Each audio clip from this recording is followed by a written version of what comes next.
Where's Mush? Where's Mush? Actually, if someone could let me know if Gwen Stefani found her it'd really make me feel a whole lot better. Shining a light on autism and life as an autistic person. Welcome to My Friend Autism, a podcast breaking down barriers, stigma, and misconceptions around autism while increasing understanding and acceptance of the autistic community. And now, here's your neurodivergent host, Orion Kelly. Welcome back, my friend, or welcome for the first time. Either way, great to have you. I appreciate you and your time to listen to this podcast or watch this video podcast. I'm Orion Kelly, that autistic guy. I'm all about helping you raise your level of understanding, acceptance, and appreciation of the autistic community. So if that sounds like something you'd be interested in, you've made it, my friend. Join this absolutely phenomenal No, that's not a word. I should have quit while I was behind. This great autistic community. You hit that subscribe button on the YouTube channel, whether it's Orion Kelly Podcast or Orion Kelly, that autistic guy, and you're there, my friend. And trust me, if you go through the comments and you go to the live streams, you'll find out this is really an amazing, awesome community. And, you can just ask questions in the comments and other members of the community will just answer them back. Like, it's a really supportive, amazing community. Our community, we've built it together. So thank you. All right. Let's go again. This is probably the worst start to a podcast I've ever had. And you could say, well, Orion, just clean it up, just edit it, make it sound good. Well, why? What's the point in that? Then I'll sound like a radio station. No one wants to sound like a radio station. All right, here we go. So on this podcast, my friends, we're going to talk about sleep. And you know what? When I say sleep, I hope you don't go yawn, because it isn't. This is a really, trust me, this is an absolutely fascinating discussion. This is a whirlwind adventure into sleep disturbances and autistic people, neurodivergent people for that matter. So why? Why do we struggle with sleep? That's what we're going to talk about.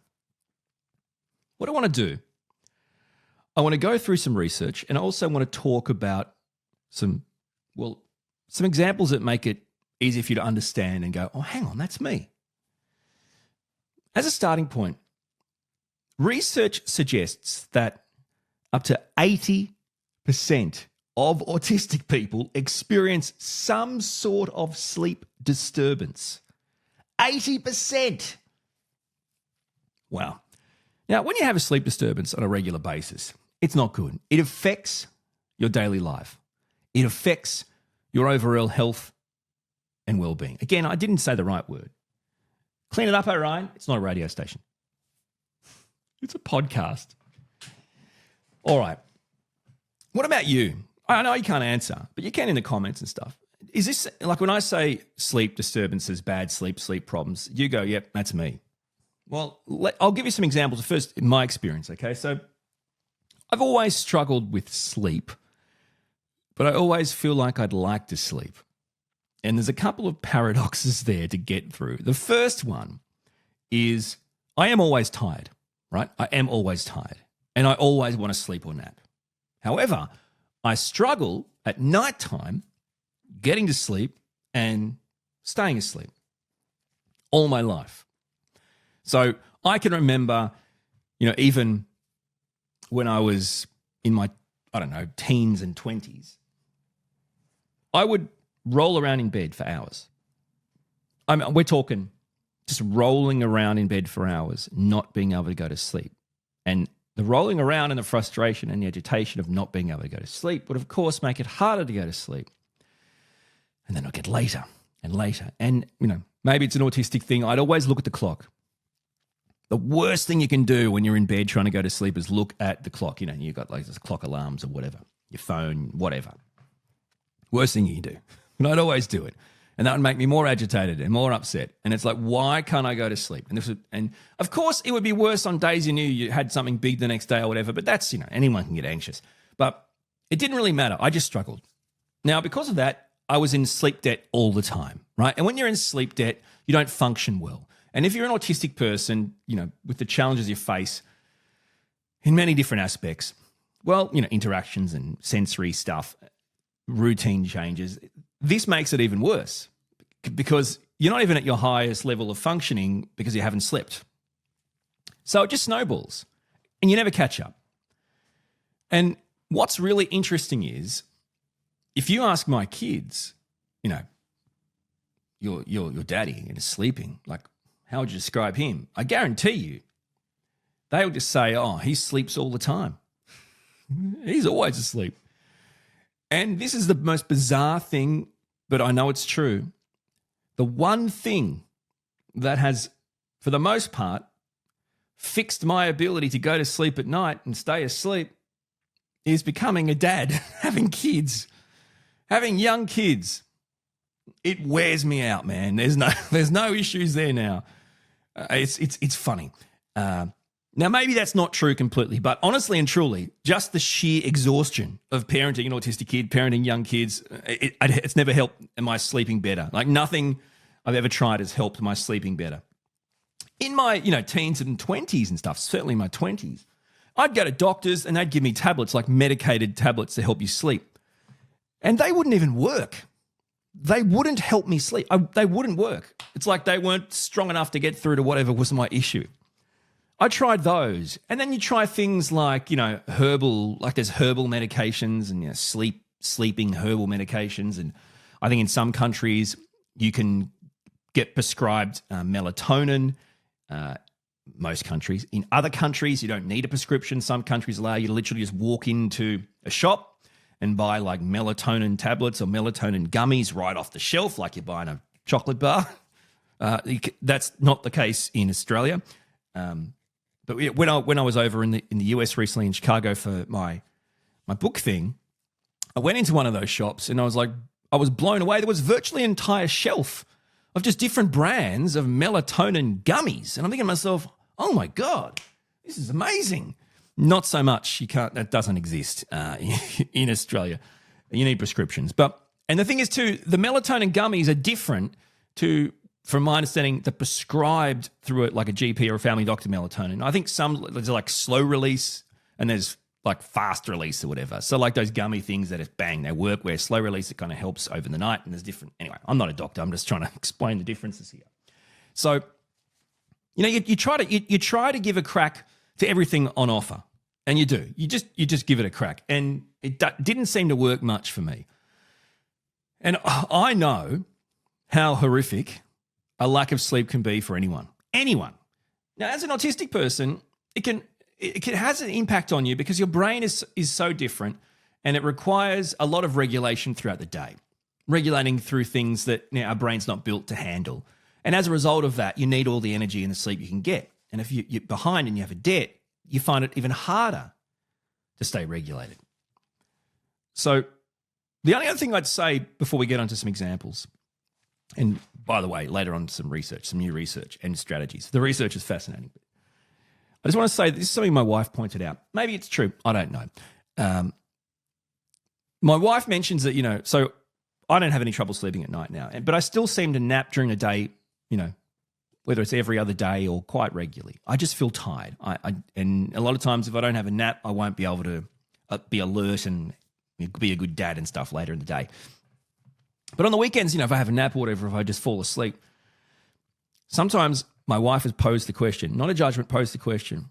I don't know if you're having naps on the weekends to speed up time to the end of the weekend so you can have, your routine back, or because you're tired. That's a really interesting thought. As autistic people, we struggle to sleep at night. We struggle to go to sleep. But then we think, well, hang on, maybe the 2-hour nap during the day might be an issue. Like, are you going to nap for an hour or two in the day? Don't expect to go to sleep on time at night or find it easy to go to sleep. Like, you can't have it both ways. Like, I love sleeping and I love naps. But see, the question posed by my wife, which made me think, why? Why? As an autistic person, do I love naps? Do I love sleeping? One, because I feel a bit tired, but is it actually more because I'm not tired, I'm tired of life as it is right now. And if I have a sleep, I can block out that life. I can block out the stuff that's triggering me or the stuff that I can't do anymore. And then when I wake up, time has passed. Really interesting. It's a really interesting thought. Yeah, I'm not too sure if I know the answer to that. But it is funny because sleep hygiene is really important. And I looked into this, when I have trouble as an autistic person. You tell me any autistic adult who wouldn't choose to have, if they could, would have naps on the weekend or, naps during the day or whatever, but then struggles to go to sleep. Well, then I'm thinking, maybe you should stop having a nap, right? If you're not, or maybe you should stop having long naps. So there's so many different issues here. So sure, that's a small little example just from my life, but that doesn't mean that's what's causing your troubles. I mean, there's clear examples of sleep issues faced by autistic people that isn't just because you nap during the day, but it's more the motivation of why we like to sleep, why we like to nap. Is it because we're tired, or is it because we're tired of life, the life around us? So let's go through some examples. Sleeping issues that an autistic person may face. First issue, we've touched on it, falling asleep. This is a big one. This is probably one of the most common issues. The difficulty falling asleep for an autistic person. So why? Well, for me personally, calming your mind at nighttime. Calming your body down even at nighttime.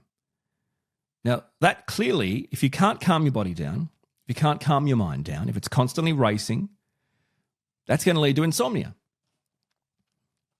And also with the falling asleep stuff, falling asleep is hard because maybe you're adjusting your sleep patterns, your sleep schedules. If you have a nap, you might go to bed later, don't have a nap, go to bed earlier, you're never in a rhythm. And other examples could be things like maybe you travel, time zones, or probably more common, the daylight saving switch.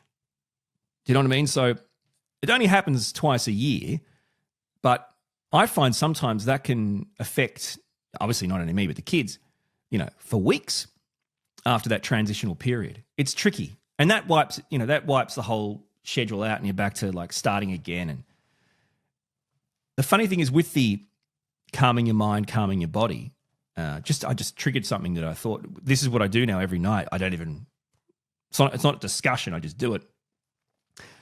And again, I'm sharing my personal experiences. I'm not a doctor, a healthcare practitioner, professional, whatever. I'm not telling you what to do. I'm not prescribing you. I'm not even suggesting it or advising it. I'm saying what I do at night. It's just my sharing experiences. If you want to do stuff like this, talk to your doctor first. I have some supplements before bed, namely magnesium. So I might have, a couple of magnesium herbal supplements you just get off the counter before bed. And I find that helps me relax my body because I can get things like restless leg, and we'll talk about that. But so, yeah, there's things you can do. And also, so how do you calm your mind? Well, you allow your mind to process it and you allow your mind to get it out of its system, whether it's writing it down, talking about it to someone, ranting to yourself. You do the things are going to help you get those things out of the way so you actually are calm in body and mind.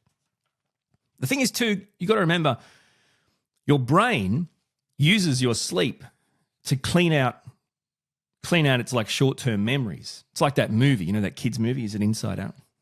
Right. So the less sleep you have, the less REM you have, and the less REM you have, the less cleaning time you have to clean out those short-term memories. And if that's the case, you wake up the next day and you've still got short-term memories that haven't been cleaned out that are in your mind from the day before. And my understanding is that shouldn't be the case. That impedes on learning and absorbing and growing, and I don't know. I think that's the case. Again, this is what I understand to be the case with the importance of sleeping. So there's so many parts to falling asleep that can really help you, because the quicker you fall asleep, the longer you sleep. Waking up, another challenge. It's another common issue. Waking up in the middle of the night, and this is a big one too, having trouble going back to sleep. Don't you hate that? A variety of factors cause this kind of stuff, right? Okay, so you might wake up because you're anxious about the next day. Something's happening the next day. So because of something happening the next day, it could be an appointment or anything, you struggle to go to sleep. You're waking up constantly because you're anxious. And because soon as you, as an autistic person, in my experience, soon as I wake up, I don't even get a second, my brain automatically, bang, starts thinking and racing again. And if there's anxiety around something happening, that's the first thing it starts to race about and think about. And then it's like, oh, I can't even get back to sleep now. This is horrible. So Anxiety's a big one. Could be sensory issues. Could be physical discomfort. There's so many different things. Either way, we struggle with this waking up in the middle of the night, which is bloody horrible, and we struggle with going back to sleep. And as a dad of an autistic kid, I can tell you, our autistic son, he does all these. He struggles massively to go to sleep. He wakes up in the middle of the night all the time, and very rarely will he go back to sleep. Now, what I mean, so he may be up for the day at 4, 5 in the morning. Sometimes he's up at 2 or 3, and we've got to say, listen, man, I'm sorry, you have to go back to sleep, right? And he'll try his best. So it's almost like once you do wake up as an autistic kid, an autistic person, it's like, well, sorry, mate, you're not going back to sleep now. It's just not happening. Another example, sensory issues. Sensory issues can affect sleep for autistic people. Now, why? Well, as you know, we can be, some are not, we can be more sensitive to the senses, to noises, to lights, to textures. That obviously makes it more difficult to fall asleep and stay asleep. So, for example, I might need a blanket over the quilt in winter. When I say my wife and I need a blanket over our quilt in winter to be at a nice temperature, to feel warm. Of course, the blanket on top of the quilt can't be up to the point where the blanket would go over the quilt and touch my face or my body because the blanket doesn't feel right to me. But I still want it on me because it keeps me warm. So it's like you get tucking this in, you're tucking this out. It's like all these sensory things. Too much light. Well, we need all these lights on for the boys. When they run into the bed in the middle of the night, we need these night lights on. It's like a runway. Seriously, the strip from our kids' room to our room, you could land a plane on. It's lit like an international runway. Seriously. Anyway, and there's noises. What if it starts pouring rain? What if it's really windy and it's whistling? These things, a lot of people just block them out. You can't block this kind of stuff out, unfortunately, for certainly me as an autistic person. Let's talk about delayed sleep phase syndrome. Interesting.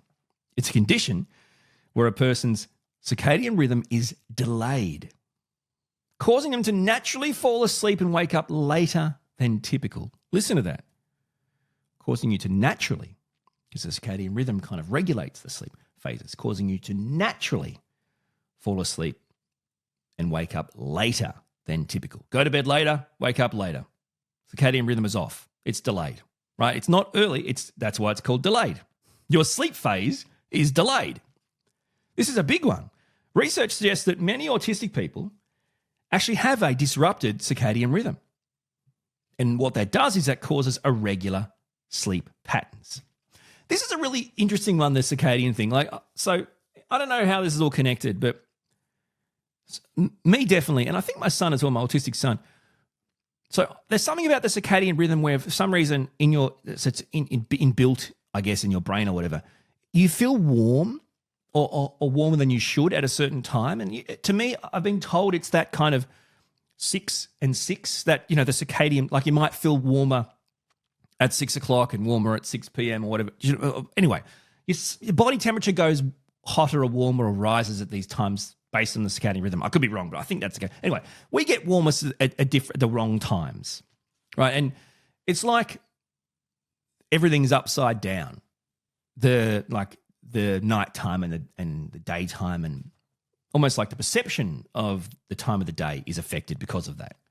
Anyway, that's my experience, and you're welcome. Night terrors. Yep. Night terrors. They're intense, huh? They're frightening. They're episodes that can occur during deep sleep and common for autistic people. We actually may be more prone to night terrors.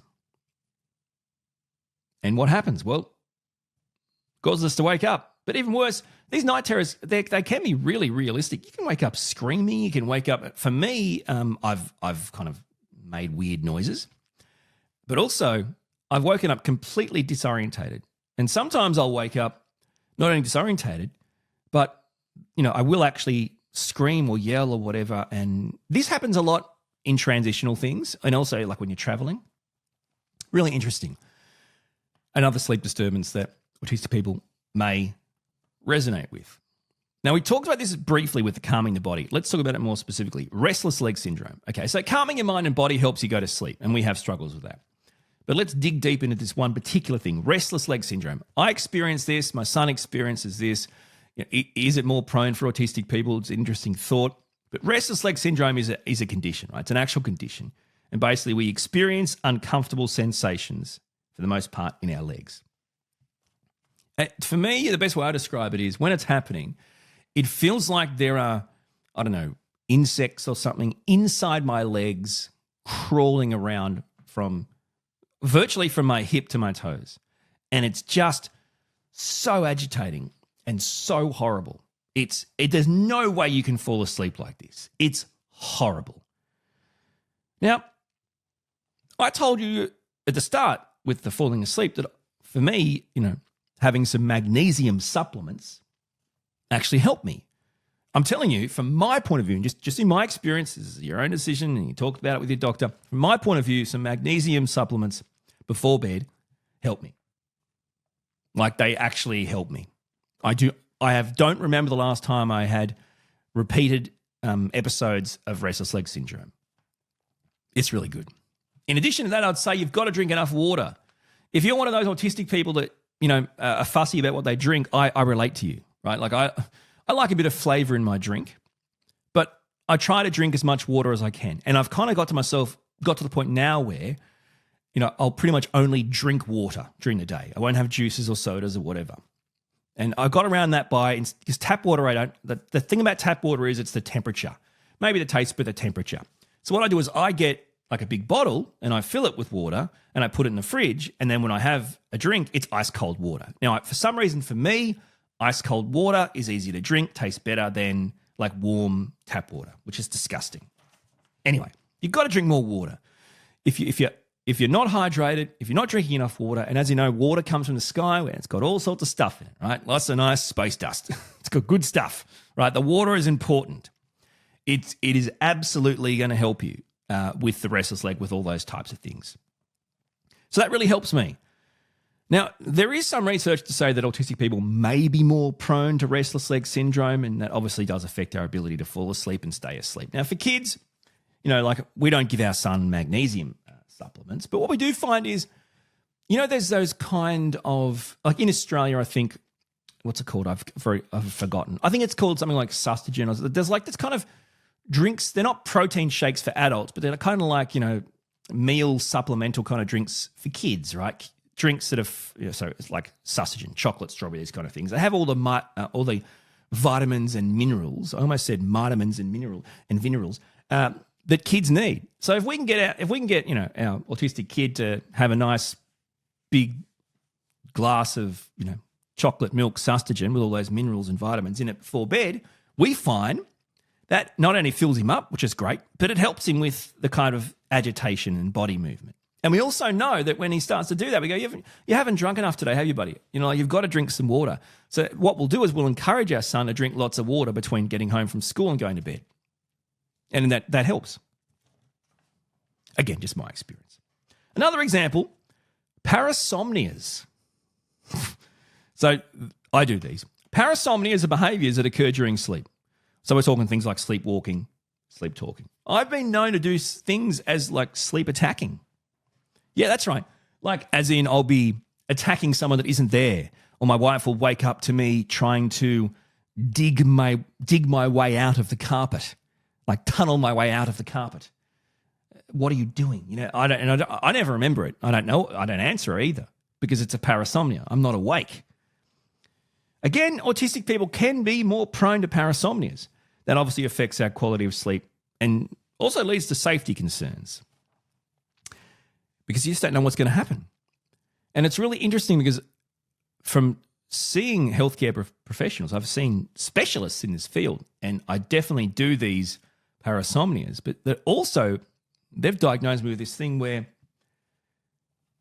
how when you sleep, there's like this natural disabling of like your movements. So while you're dreaming and sleeping, you're doing it, but you're not doing it. Your body's at rest.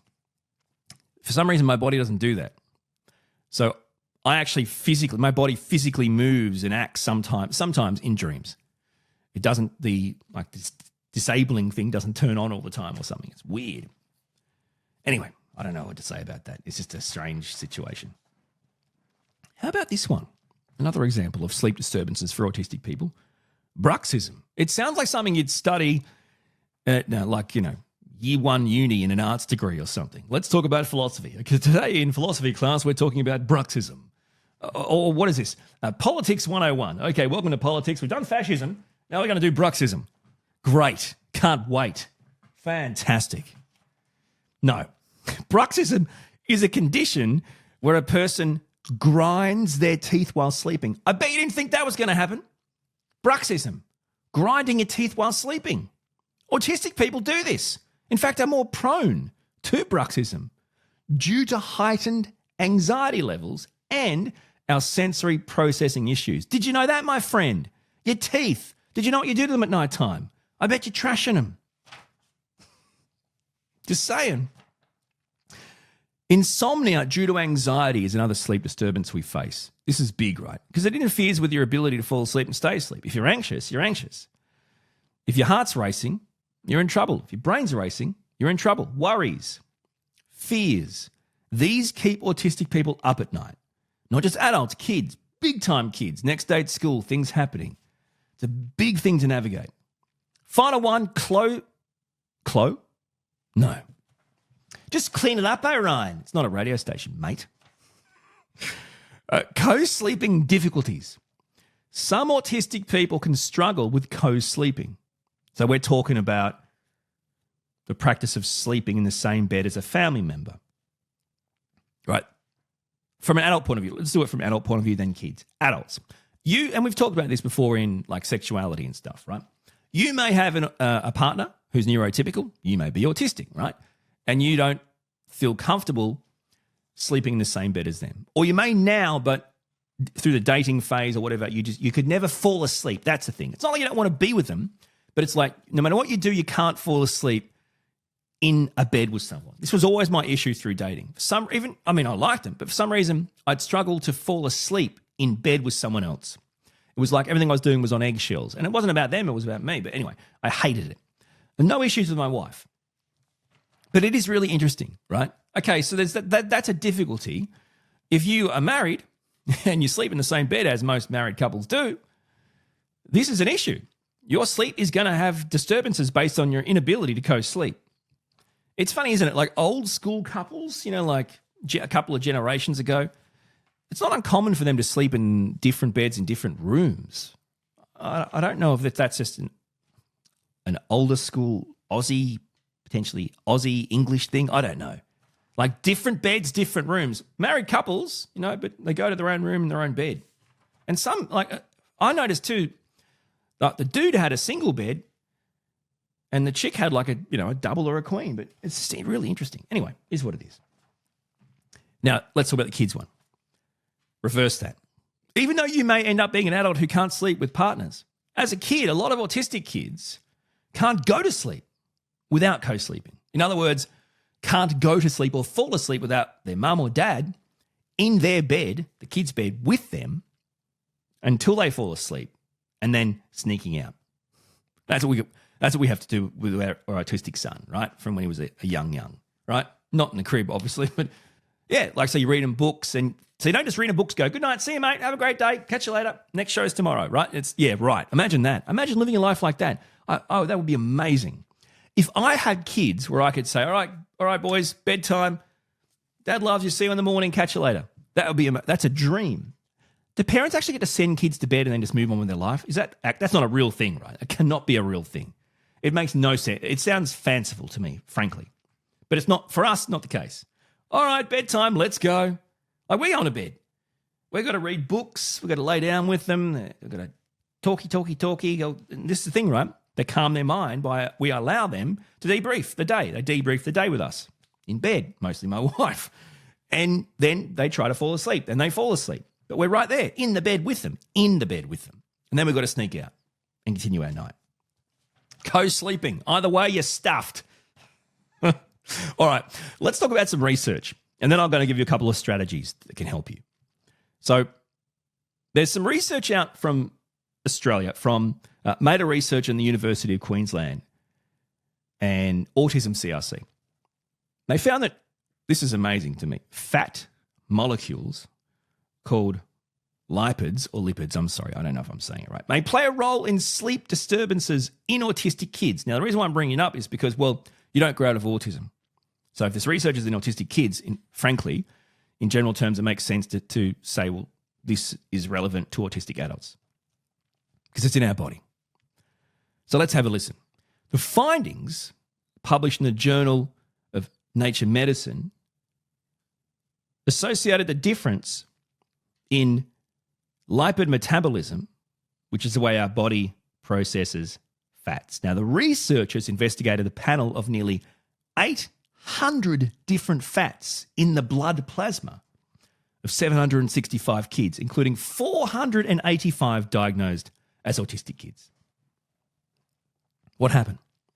Well, they identified a potential link between reduced levels of several long-chain polyunsaturated fatty acids and poor sleep. Whoa.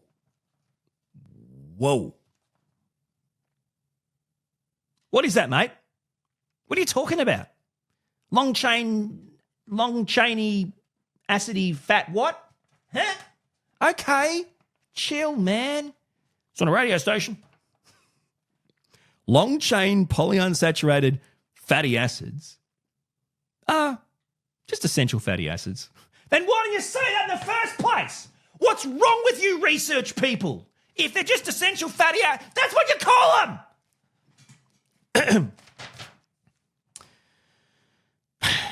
They are just essential fatty acids that the body cannot produce and must obtain through diet. Aha, right. Here we are, my friends. Listen up. Autistic kids, autistic parents, autistic people.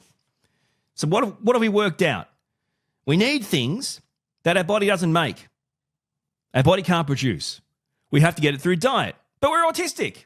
What does that mean? We have a restricted diet. Why? Could be any reason. Sensory issues mostly. The smell, the touch, the taste, the feel in your mouth, the texture, the tactile nature, all these types, the predictability. You know, fresh stuff. You can't rely on fresh stuff. It's good, it's bad, right? Comes out of a packet, same every time. Diet can be bad for autistic people. For legitimate reasons, though. Doesn't mean we can't get a better diet. What, if my wife decides to make a brand new meal for dinner one night, my son and I are just going to eat it? No, we're not. No, we're not. What is this? I've never had this before. Do you see what I'm saying? Okay, well then what are we going to do? We can't make them. We've got to get them through diet. What are we going to do? We have to do it. We have to. Do you want to sleep or not? Because it's saying this is an issue. This is a big thing. All right. So some of these fatty acids, I just went through puberty then, are found in fish oil, eggs, meat. They play an important role in neurodevelopmental, metabolism, and immune function. Seems pretty important, yeah? Studies have suggested that a deficiency in these fatty acids may increase the risk of various health problems, including cardiovascular disease, diabetes, and mental health disorders. That's a pretty good reason. Don't you reckon? So, a potential link between reduced levels of certain long-chain polyunsaturated fatty acids, essential fatty acids, mate, and poor sleep. See the connection? We can't make them. We have to eat them. We have to get them in there somehow through diet. We aren't getting enough. Our sleep's bad. There's research there showing the link. Interestingly, though, the researchers found that the lipidome signatures of children with poor sleep were similar to signatures of an unhealthy diet, indicating a potential mechanism by which sleep problems contribute to poor health outcomes. So now we're going in this even more fascinating kind of journey. Isn't that amazing? Poor sleep, the signatures of poor sleep were similar to the signatures of an unhealthy diet. Wow. So obviously the next step for researchers is to investigate the links between sleep, diet, and autism, autistic traits from infancy, childhood, and, right, in my opinion, right through life. So we can better understand the factors affecting the issues here and, in turn, I guess, look at life outcomes.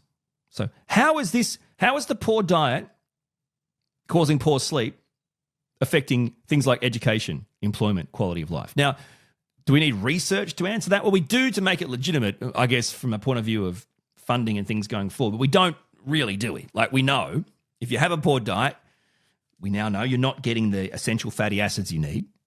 That's contributing to poor sleep. Poor sleep contributing to poor health. That's going to contribute to, well, issues with education, employment, and quality of life. Right. Fascinating. Well done, guys. Well done, University of Queensland. Autism CRC, everyone. Well done. Loving it. All right, let's finish on some strategies, my friends. Here's my first strategy. Get married and have kids. See ya. No, that's not a strategy. That's a bad strategy. Sleep is essential for our physical and mental health. We now know that, right? Well, we need a good night's sleep to function properly. So how are we going to get that? All right. This is the first one. You've got to have hygiene, guys. You have to establish consistent bedtime routines. Sleep hygiene. It signals the brain through, and this is the thing, autistic people, we're so about routines, right? But our hygiene can be horrific.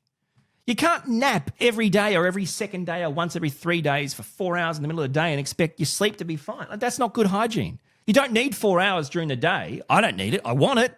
But it's mostly because I want to pass time. Sure, you might be burnt out and you need to sleep all day for months. That's cool. But you still have to work out, do I though? Because I'm going to sleep tonight as well. So what's the right fit? What's the mix that's going to work for me? That's what it's about, getting that right. That's sleep hygiene. So in a routine, a bedtime routine, you're signaling to the brain, it's time to sleep now.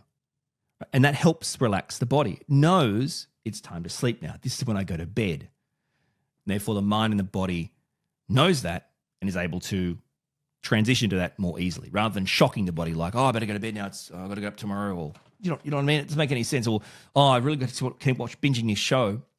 I'm just going to stay up. It's like, and your body's like, whoa, this is really late. I can't go to sleep now. I'm overtired.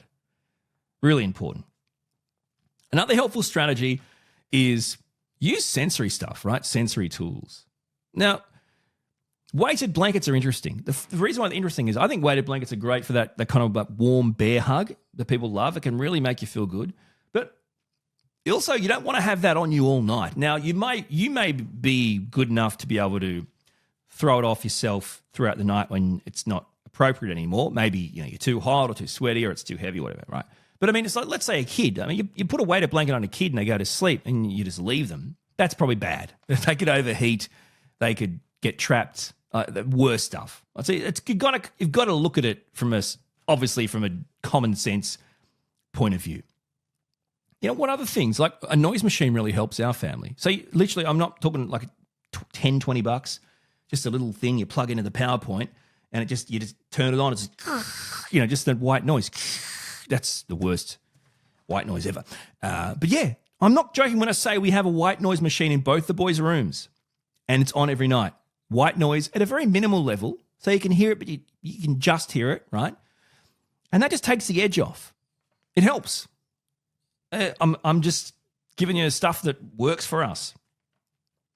I think that really does also tell the brain it's sleep time now. White noise time, calm, relax. It promotes it. Autistic people can also find it helpful to use things, I guess, that promote sleep, like essential oils. So lavender oil, those types of things, aromatherapy. That might work. Some people talk about the lavender spray. It's funny because some people swear by the lavender spray. You spray it into one of our boys' rooms and that's the best way to keep them awake for the next 50 years. It's like, no, too much. What works for some doesn't work for others. So while others find it helpful to use relaxation techniques like those types of things, others might find it more mindful stuff that works. So deep breathing exercises, meditation, yoga, just calming the mind, promoting sleep. Mindfulness stuff is really important. Trust me. You'd be surprised. You don't need to be an expert. Just turn everything off, all devices, everything off. Sit down in a chair somewhere and just be. Just be. And what I'm saying is, it's great before bed because you're not telling yourself to shut up. You're not talking. You're not interacting. There's nothing else around. You're in a room by yourself, sitting on a chair, allowing your brain to be heard. Get it out, mate. Just get it out. It is what it is. Don't judge it. Just let it. Because trust me, it'll burn itself out eventually and it'll be done. And then you'll be relaxed. You should try it. Bottom line is, any technique that can help you relax, reduce your anxiety, is going to make it easy to fall asleep. Right? It's promoting relaxation, and that's going to help you. And I hope some of these strategies do help you. And more importantly, I hope that talking about sleep has, in fact, made you sleepy. Because now, my friends, it's time for a nap. My Friend Autism with Orion Kelly. Catch up on all the episodes at orionkelly.com.au. Before you go to sleep, though, I just want to say thank you. Thank you for watching the video podcast, listening to the podcast. I really do appreciate it. Your support is amazing. I hope you've learned some new stuff today. And once again, until our next podcast, thank you so much for being here, and we'll talk soon. And have a good sleep. You've been listening to My Friend Autism with Orion Kelly. To join the conversation, get in touch with Orion and binge all the podcasts, blogs and videos, visit orionkelly.com.au.